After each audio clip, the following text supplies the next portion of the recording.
Autumn had draped the countryside in shades of gold and rust when the famous five, Julian, Dick, Anne, and George, along with Timmy, prepared for a quiet weekend hike. Unlike their usual holidays packed with danger and excitement, this time they wanted peace.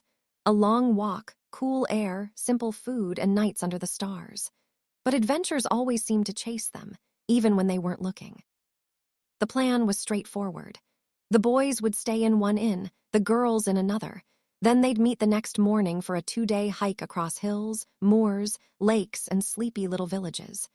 Everything felt perfectly ordinary until the first night. Anne and George were settling into their room when a sudden commotion echoed through the thin-in walls. 2 policemen were dragging in a rough-looking man, thin, unshaven, and glaring with fiery eyes. "This is Naylor," one policeman said sternly.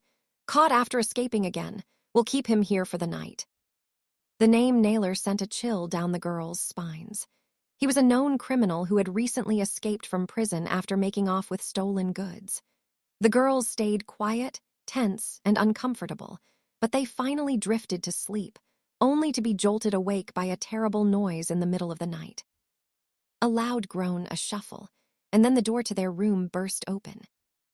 A strange, muddled figure stumbled inside, not Naylor, but a man who looked exhausted, dirty, and very confused. His speech was slurred. He seemed injured and terrified. Before the girls could even call for help, he collapsed on their floor. And then, in a breathless, broken voice, he whispered something strange.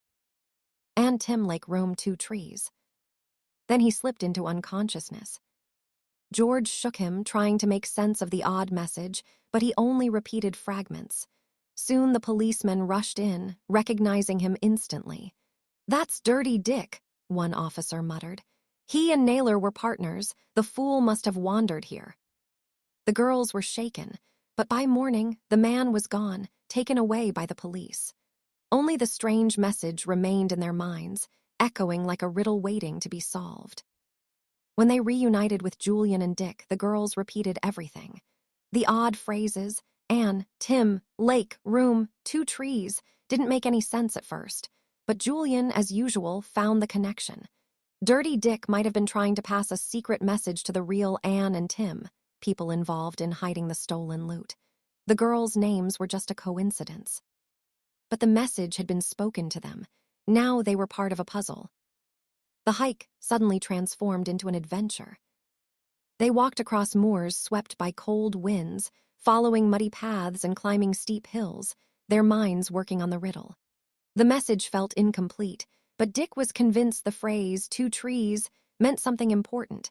They continued their journey, stopping in little farms, barns, and cottages that offered shelter.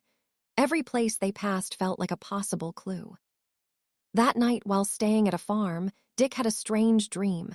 At least, he thought it was a dream. A voice whispered through the darkness.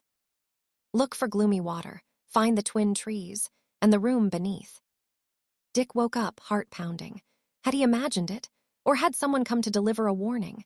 He told the others at sunrise, and Julian immediately connected the dots. The lake could be gloomy water, a long, lonely reservoir surrounded by forests and marshland. It was known for being misty, eerie, and strangely quiet.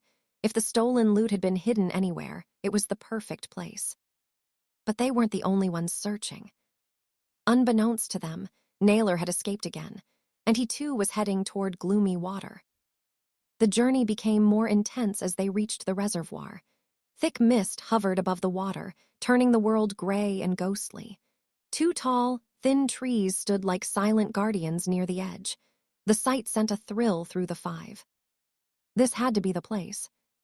They searched along the shoreline, poking around rocks, roots, and old tree stumps. Suddenly, Timmy began barking wildly.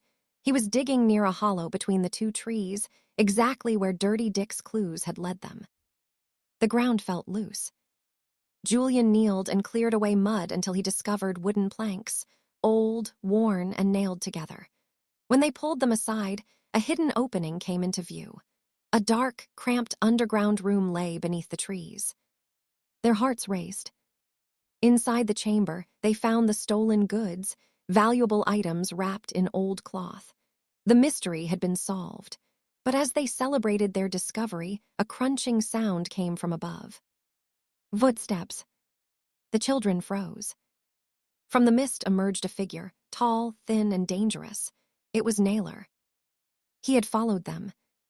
Trapped between the underground room and a criminal, the five braced themselves. But Timmy leaped forward with a fierce growl, placing himself protectively between the children and Naylor. The criminal hesitated, backing away just enough for the children to scramble out of the hole. The chase began.